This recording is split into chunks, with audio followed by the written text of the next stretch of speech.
just yet, no. I didn't know I was supposed to be looking for him, sir. Today on Rational Animal, I want to talk about three phrases that Christians often use that I think are problematic and probably should not be used in public settings. Now, I mostly see these kind of things in the evangelical world, but they may be other places as well. And one of the main reasons why I'm interested in it is because I think these phrases, when they're just thrown out there without any context, tend to feed an already existing PR problem that we as Christians have, namely that we're kind of dumb or we're not with it or we don't really understand things, we're not nuanced, whatever. But those are some of the reasons why I want to address that. It's only fair though to say that slogans and oversimplified sayings are not things that are used simply by Christians. Like everybody uses slogans and phrases for some end or for some purpose.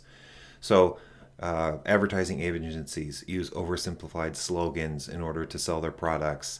Political speeches use single words sometimes to try to advance their political agenda and things like that. So this is not something unique to Christians, but I'm specifically wanting to address some of these Christian phrases that I think are problematic because I'm a Christian and because I think it's helpful to kind of think through some of these phrases a little more carefully so that we don't unnecessarily further damage our reputation to the culture, but also so that we can think through them internally, right? Like, there's too many people in the church who are satisfied with slogans, too many people in the church satisfied with really easily digestible phrases that are just repetitively stated over and over again in sermons, rather than reflecting on those and wondering, do these even make sense? Like, what do they even mean by this? And I think the ones that I'm going to bring up today are like that. On the face of it, you're like, yeah, that's a great phrase. Let's do that. And then you start to think about it a little bit more, and you're like, I think I knew what that meant, but now I'm not so sure. So with that, let's look at our first one. Jesus is the answer to all of our questions and concerns and problems in our society in America. Jesus is the answer. Okay, so Jesus is the answer. But what do we mean by that? I mean, surely we don't mean things like, what's the answer to the math problem 7 times 7? The answer is Jesus. Or we don't mean, give us the reasons why capitalism is a better economic system than communism. And the reason is, well, Jesus, right? Like, surely we don't mean those things. And certainly, hopefully, we don't mean those things. And if we don't, then what is it that people mean when they say Jesus is the answer? Someone who's read some theology and philosophy, maybe they mean something like Jesus is the ground for our knowledge about the world or something like that, right?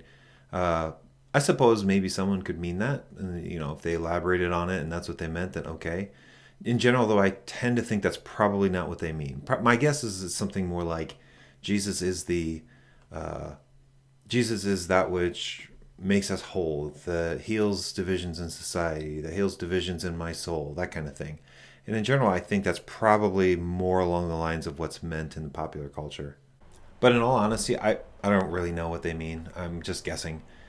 Now, this particular phrase, Jesus is the answer, it kind of brings to mind that, hey, there's a question involved here. There's a question that Jesus is the answer to.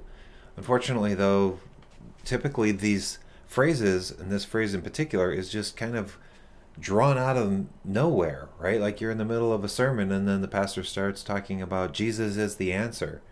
And you don't even know what the question is. You don't know exactly what it means or how to apply it or anything like that.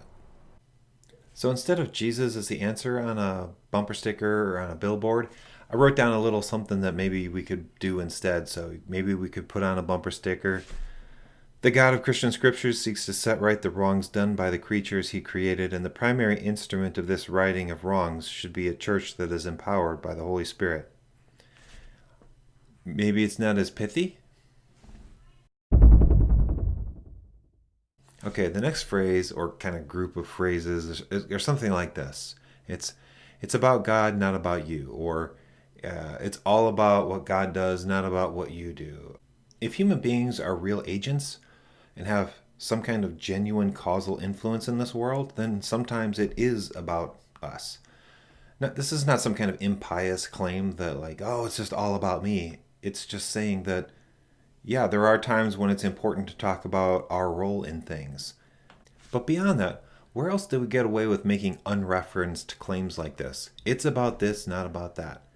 If we walked in and said, it's about calories, not about engines. It's about that. What do you mean it's about calories, not engines?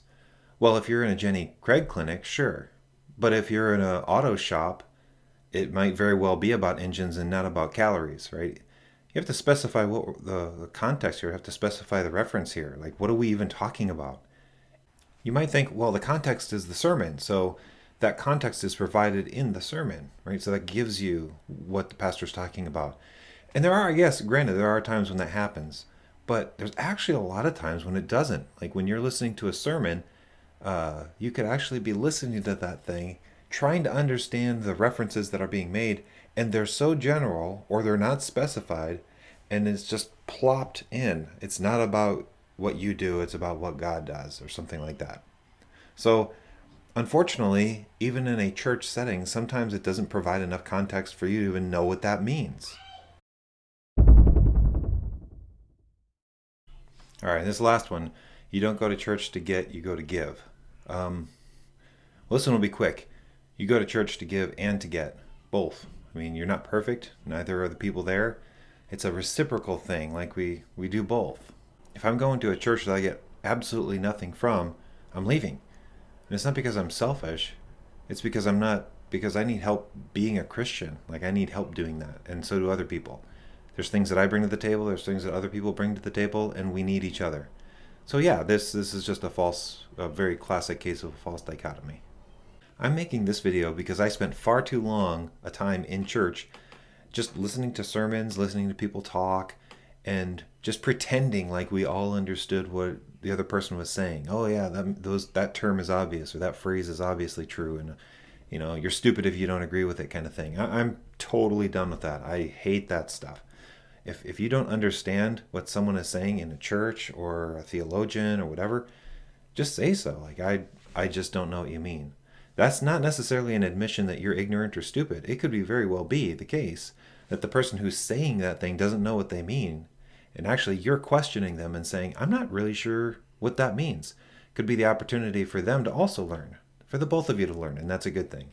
So I would encourage everybody, if you don't know what someone means, just ask. Try to figure it out and understand. Maybe the both of you will learn, maybe just you'll learn, maybe just they'll learn. But in either case, hopefully, if you have a good relationship and you have a constructive dialogue, something will be gained from it.